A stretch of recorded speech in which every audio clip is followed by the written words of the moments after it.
అందరికీ నమస్తే అండి. వీడియోలోకి వెళ్ళకంటే ముందు ఒక చిన్న రిక్వెస్ట్ ఏంటంటే, నేనేమీ డ్రైవింగ్లో లేను, నేనేమీ డ్రైవింగ్ చేయట్లేదు. చూడండి, స్టీరింగ్ లేదు నా దగ్గర. ఎందుకంటే ఈ వీడియోని చూసి ప్రతి ఒక్కరు కంటెంట్ వింటున్నారో లేదో కూడా తెలియదు. డ్రైవ్ చేసి వీడియో చేయకని కామెంట్ చేస్తున్నారు. నేనేమో డ్రైవింగ్లో లేను, పక్కన కూర్చొని చేసుకుంటున్నాను అనమాట. సరే, ఇంతకీ విషయంలోకి వెళ్తే, ఈ మధ్య రెగ్యులర్గా ఒక నెల 15 రోజుల నుంచి లేదా 2 నెలలు, అంటే పొలిటికల్ హీట్ మొదలైనప్పటి నుంచి రెగ్యులర్గా నాకు వస్తున్న కామెంట్, ఈ మధ్య పోలింగ్ అయిపోయిన తర్వాత నుంచి ఇంకా ఎక్కువగా వస్తున్న కామెంట్, ఆల్మోస్ట్ ప్రతి వీడియోకి కూడా ఒక 100 కామెంట్లు వస్తే ఆ 100లో ఒక 20 కామెంట్లు ఇదే ఉంటున్నాయి. జూన్ 4 తర్వాత నీ పని చెప్తాం, జూన్ 4 తర్వాత నీ పని చెప్తాం, జూన్ 4 తర్వాత నువ్వు ఎక్కడున్నా వదలం, జూన్ 4 తర్వాత నిన్ను పట్టుకుంటాం, సో జూన్ 4 తర్వాత నువ్వు పారిపోతావు, జూన్ 4 తర్వాత నువ్వు ఛానల్ మూసేస్తావు, జూన్ 4 తర్వాత నీ పని అయిపోద్ది. ఇలా ఎక్కువ కామెంట్లు వస్తున్నాయి అన్నమాట.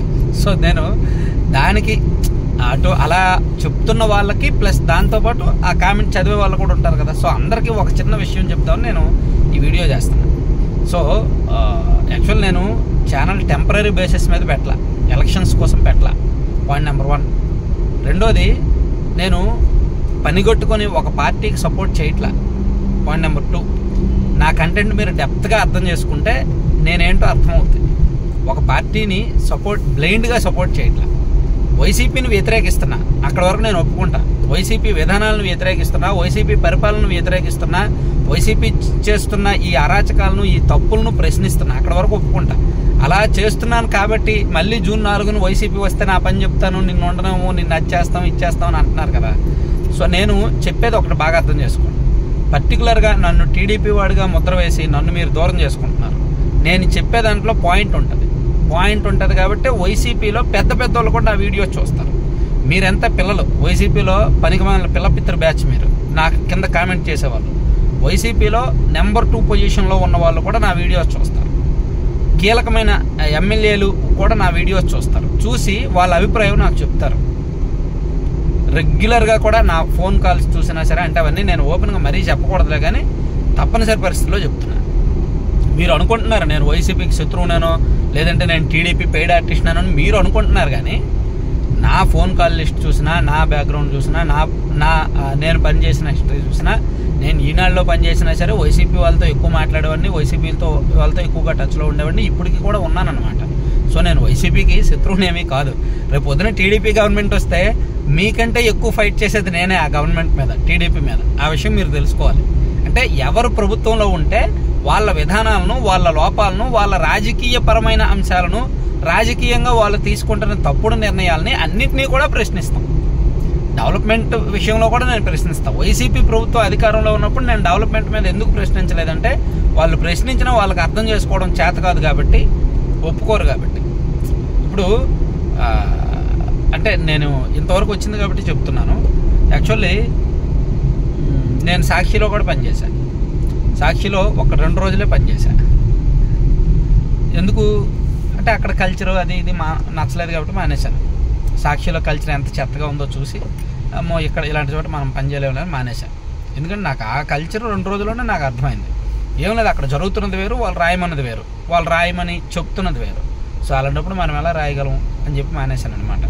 సో ఇప్పుడు జూన్ 4వ తేదీన కూడా నేను ఛానల్ ఇలాగే కంటిన్యూ అవుద్ది. ఛానల్ తీసేయను, ఛానల్ ముయ్యను, నేను ఎక్కడికి వెళ్ళను. నా ఆఫీస్ అదే విజయవాడలో, అదే తాడేపల్లిలో, రెయిన్బో విల్లాస్లోనే ఉంటుంది నా ఆఫీసు. సో అక్కడే చాలామంది నా పక్కన వైసీపీ వాళ్ళు వీళ్ళ ఆఫీసులు కూడా ఉన్నాయి. పొద్దున్నైతే చాలు నా ఎదురుగా ఐఏఎస్లు, ఐపీఎస్లు క్వార్టర్లు, తర్వాత వేరే న్యూస్ వెబ్సైట్కి సంబంధించిన ఒక ఆఫీసు, అలాగే కొంతమంది మినిస్టర్లు అందరూ కూడా ఆ విల్లాస్లోనే అక్కడే ఉంటారు. సో నేను మళ్ళీ చెప్తున్నా, జూన్ 4వ తేదీన ఎవరు అధికారంలోకి వచ్చినా, ఏ పార్టీ వచ్చినా, టీడీపీ వచ్చినా, వైసీపీ వచ్చినా, నా ఛానల్ ఇలాగే కంటిన్యూ అవుద్ది. నా వాయిస్ ఇలాగే ఉంటుంది. పాపం అనవసరంగా వైసీపీ వాళ్ళు అనవసరంగా వార్నింగ్లు ఇచ్చుకొని మీ టైం వేస్ట్ చేసుకుంటున్నారు. కామెంట్ చేయడానికి మీ శ్రమ పడుతున్నారు అనవసరంగా. సో జూన్ 4వ తేదీన తర్వాత కూడా ఏమీ జరగదు. నా ఛానల్ ఇలాగే ఉంటుంది. నేను ఇలాగే మాట్లాడతా. మళ్ళీ వైసీపీ వస్తే ఇలాగే మాట్లాడుతుంటా. వైసీపీ విధానాలను ఇలాగే ప్రశ్నిస్తుంటా. కాకపోతే ఇంత ప్రశ్నించినా జనంలో మార్పు రాలేదంటే మేబీ నేనే తప్పేమో, నేను చెప్తున్నది మేబీ తప్పేమో, సో జనం కరెక్ట్గానే ఉన్నారేమో, వైసీపీ కరెక్ట్గానే ఉందేమో, నేను తప్పు చెప్తున్నానేమో, వైసీపీని వ్యతిరేకించి నేను తప్పు చేశానేమో, అందుకని ఒకసారి పునఃపరిశీలన చేసుకుంటానేమో నా కంటెంట్ కానీ నేను కానీ. వైసీపీ మళ్ళీ అధికారంలోకి వస్తే నన్ను నేను రియలైజ్ అవుతానేమో, నన్ను నేను మార్చుకుంటానేమో, నా ఆలోచన ఏమైనా తప్పు ఉందేమో, నిజంగానే జగన్మోహన్ రెడ్డి గారు ఏమైనా రాష్ట్రానికి మేలు చేస్తున్నారేమో, నిజంగానే జగన్మోహన్ రెడ్డి గారు రాష్ట్ర ప్రజలకు మేలు చేస్తున్నారేమో అని ఆలోచిస్తాను.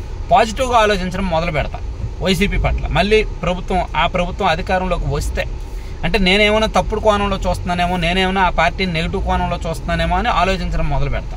టీడీపీ వచ్చిందనుకోండి, ఎస్ నా ఆలోచన కరెక్ట్, నేను చేస్తున్న వీడియోసే కరెక్ట్, నేను చెప్తున్న కంటెంటే కరెక్ట్ అని నన్ను నేను 100% నమ్ముకుంటా. సో ఇది నా 36 ఏళ్ళ వయసులో నాకు కూడా ఒక పరీక్ష, ఈ ఎన్నిక రిజల్ట్. సో జూన్ 4వ తేదీన వచ్చే రిజల్ట్ నా కంటెంట్కి, నా విశ్లేషణకి, నా ఆలోచనకి, నా రాజకీయ పరిజ్ఞానానికి పరీక్ష. సో రాష్ట్రానికి ఆ పార్టీలకు ఎంత పరీక్ష నాకైతే తెలియదు. సో వాళ్ళకి కూడా పరీక్ష ఉండొచ్చు. సో ఎవరు వచ్చినా కంటెంట్ ఇలాగే కొనసాగుద్ది, ఎవరు వచ్చినా నేను ఇలాగే మాట్లాడతా. చెప్పాను కదా, నాకు ఇంక వేరే ఆధారం ఏమీ లేదు, ఓన్లీ యూట్యూబ్ ఛానల్సే ఆధారం, వేరే ఇన్కమ్ సోర్స్ ఏమీ లేదు. నేను ఎక్కడ జాబ్ చేయట్లేదు, ఎక్కడ ఏమీ చేయట్లేదు, ఓన్లీ యూట్యూబ్ ద్వారా నాకు నెల వచ్చే ఇన్కమ్ మాత్రమే ఆధారం అనమాట. కాబట్టి నేను ఇలాగే చేస్తుంటా, ఇటువంటి వీడియోసే కంటిన్యూగా చేస్తాను. జూన్ 4వ తేదీన నాకు ఏమీ ఓడదు.